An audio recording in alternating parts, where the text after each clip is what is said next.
Doctor साहब चलें, अब उस बात को तो छोड़ दें, वो आर्गूमेंट भी अब पीछे रह गए हैं। कोई अब इस तरफ आ जाएं कि अगर ये कानून पास हो जाता है, बहसियत एक बड़ी जमात के, आप पीडीएम का भी हिस्सा है, कानून बन जाएगा, इलेक्शन कमीशन को हुकूमत ये कह रही है कि वो पाबंद होगा कानून को फॉलो करने के लिए, आपके पास क्या स्ट्रैटेजी है उसको कॉम्बैट करने की? देखिए, दो तीन चीज़ें। पहले तो मैं ये बता दूं, जिसको ये कैलकुलेटर कह रहे हैं वो क्या चीज़ है। जो भी हमारे बच्चे इस वक्त देख रहे हैं जो कंप्यूटर साइंस का मेजर है, उनको ये सारी बात समझ आएगी, या जिन्होंने थोड़े कंप्यूटर से जो शगफ रखते हैं। आप एक मशीन के अंदर जो कैलकुलेटर है उसके अंदर एक वायरस डाल दें जो 9:30 बजे किक इन करे और 4 बजे अपने आप को सेल्फ डिस्ट्रॉय कर ले। ये पाकिस्तान में बैठा हुआ कोई भी बच्चा ये छोटा सा प्रोग्राम लिख सकता है। और जॉन स्टूवर्ट का एक प्रोग्राम है HBO पे, मैं अपने बच्चों को कहूँगा कि वो जाके देखें, जिसमें वो दिखाता है कि 15 मिनट में ये मशीन किस तरह हैक की जा सकती है। सवाल ये पैदा होता है कि अगर ये सिर्फ कैलकुलेटर है तो पहले तो ये होता था कि सारों के बैठे होते थे पोलिंग एजेंट और सबके सामने पर्चियाँ खुल के डब्बे में से गिनी जाती थी और जो साइन कर देते थे वो रिज़ल्ट बाहर आ जाता था। उसमें भी चक्कर पड़ जाते थे, कभी फॉर्म 45 नहीं दिया, कभी धक्के दे के बाहर निकाल दिया, मगर बाय एंड लार्ज कम से कम बैठे होते थे, कम से कम प्रोटेस्ट करते थे। अब इस कैलकुलेटर के अंदर डब्बे तो सील हो जाएंगे और रिज़ल्ट जो है वो मशीन से निकल आएगा। और अगर मशीन से जो रिज़ल्ट निकलेगा वहाँ पे कोई बंदा नहीं बैठा होगा पोलिंग एजेंट जो देखे कि हाँ इस पोलिंग स्लिप के ऊपर बल्ले को वोट डाला है, शेर को डाला है, तीर को डाला है, किसको डाला है, साइकिल को डाला है, कुछ नहीं होगा। रात को आप 7:30 बजे या 7 बजे रिजल्ट अनाउंस कर देंगे, हुकूमत बन जाएगी।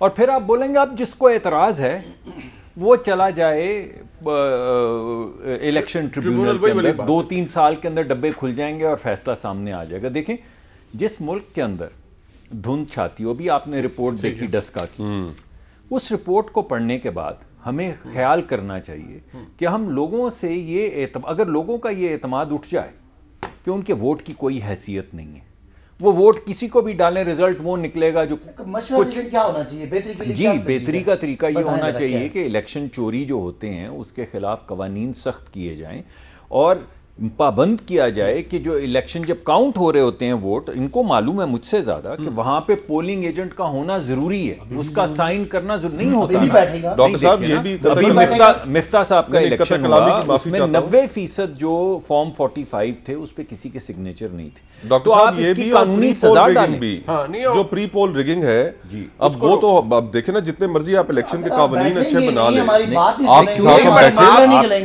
गैर संजीदा होंगे तो हम क्या करेंगे? हमारी तो जिम्मेदारी है ना, हम पार्लियामान की अक्सरियत हैं, हमने इनको हर तरह के मशवरे के लिए बुलाया, इन्हें कहा आप अपनी मशीन ले आए और इतनी बातें कर रहे हैं। मैं ये चैलेंज करता हूं आपके प्रोग्राम पे कि कोई कैलकुलेटर को मुझे हैक करके दिखा दे, बिल्कुल कैलकुलेटर कोई मसला ही नहीं है। बाकी दूसरी बात यह है कि वही पर्ची है, उस पर वही मोहर लगी हुई आएगी। पहले तो आपको मोहर लगानी पड़ती थी, कभी यहाँ वहां, वो मोहर लगा हुआ पेपर निकलेगा। अगर कहीं पेपर काउंट करना तो भाई साहब मैं आपको बताऊं, आपकी नियत पे ये भी इनकी गलत बात है, आपकी नियत पे डॉक्टर साहब एग्जैजरेट कर रहे हैं। पोलिंग एजेंट को निकाला जाएगा, पोलिंग एजेंट मौजूद है नहीं, मगर पोलिंग एजेंट कैसे मौजूद हैं? अगर जो रिजल्ट है वो मशीन में से निकलना है तो पोलिंग एजेंट क्या करेंगे? मशीन का मुंह देखेंगे, करता है कि जब वोटर आया वो जेन्युइन वोटर आया। पोलिंग एजेंट आपको रिजल्ट गिनने में क्या हर्ज? मेरी बात सुनिए, मुझे ये बताइए। पोलिंग एजेंट का एक काम है वोट गिनना, उसके 4 काम और भी नहीं, चलिए, जब वोटर आइडेंटिफाई होता है, ये बताइए, वोट पोल हो जाता है, वो सारा कुछ